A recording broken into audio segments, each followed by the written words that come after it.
10 दिनी गणेश उत्सव का जो है समापन अनंत चतुर्दशी में हो गया और बहुत सारे आपने देखा भी होगा कि मूर्तियों का विसर्जन हुआ, बहुत बड़ी बड़ी मूर्तियों का विसर्जन हुआ। लेकिन बहुत जगह ऐसा हुआ कि किसी ने गंदे नाले में डाला, तो किसी ने कचरे के ढेर में डाल दिया, तो कोई कचरे वाले गाड़ी में रख के ले गया, तो कोई क्रेन से अब जब विसर्जन हो गया है तो उस मूर्ति को तोड़ने का प्रयास किया जा रहा है। इसको क्या कहेंगे आप? 10 दिन तक आप बड़े प्रेम से, श्रद्धा से, भक्ति से आप आरती करते हैं, भोग लगाते हैं, आप प्रार्थना करते हैं कि बप्पा जो है सुख समृद्धि दें, मंगल करें। और उसके बाद जब आप विसर्जन करने जाते हैं तो कोई पानी में फेंक देता। मैंने पहले भी एक वीडियो बनाया था और आपको आगाह किया था, लेकिन उसके बाद फिर वही तस्वीर सामने आ रही है। मुंबई में आपने देखा होगा बहुत सारे सेलिब्रिटीज जो लोग फेंक गए हैं बीच पर, उनको वहां से हटाकर एक विसर्जन कुंड बना रहे हैं, वहां पर जाकर विसर्जन कर रहे हैं। कहीं आधी टूटी हुई मूर्तियां पड़ी हुई हैं, कहीं आपने देखा बहुत विशालकाय मूर्ति, उसको धक्का दे दिया, कुछ लोग उनके ऊपर चढ़ के विसर्जन करा रहे हैं। अरे कहीं तो आप स्टॉप होइए भाई। सनातन धर्म का आप इस प्रकार से माखोल उड़ाएंगे, आप देखते हैं फिर ये खबर आती है वो नाव डूब गई, इतने लोग डूब गए। देवता हैं, कहीं ना कहीं तो क्रोध आ ही जाता है।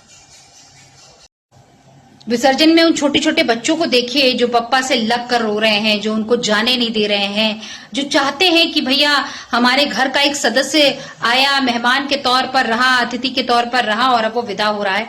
तो कितना आप सोचिए कि इमोशनल कर देने वाला वो एक मोमेंट होता है जब बच्चे जो हैं वो बप्पा को जाने नहीं देते हैं, रोने लगते हैं। उदासी तो हम सभी को आती है, लेकिन इन बच्चों का विशेष लगाव होता है। मेरी बेटी भी जब 2 साल की थी और गणपति जी विसर्जन के लिए जा रहे थे तो वो भी जाने नहीं दे रही थी, लपट के बैठ गई थी एकदम।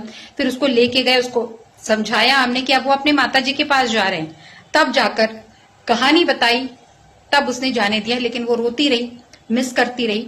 और आप अगर मैं बात करूं वो समझ गई है, लेकिन बच्चे हैं, बच्चों का दिल जो होता है भगवान को, वो बप्पा को अपना फ्रेंड मानते हैं, गणेशा कहते हैं।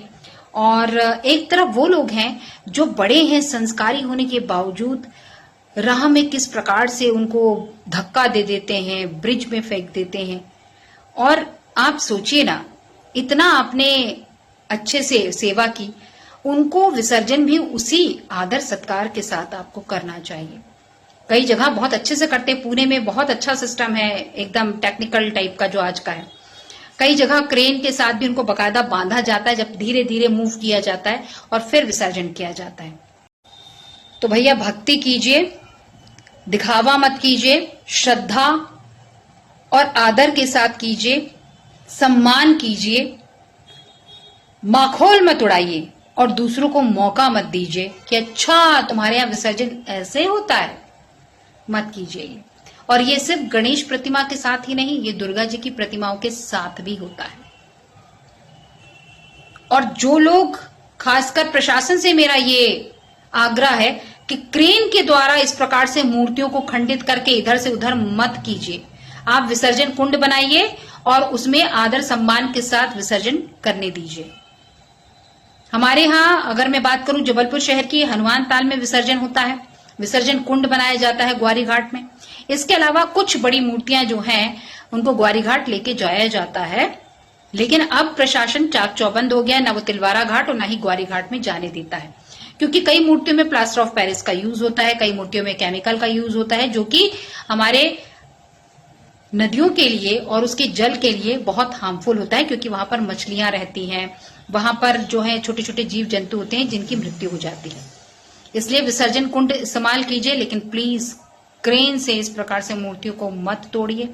दुख होता है हमको, क्योंकि बप्पा की हम जिस प्रकार से भक्ति करते हैं उसके बाद छीछर लीदर मत कीजिए प्लीज। हाथ जोड़कर प्रार्थना है।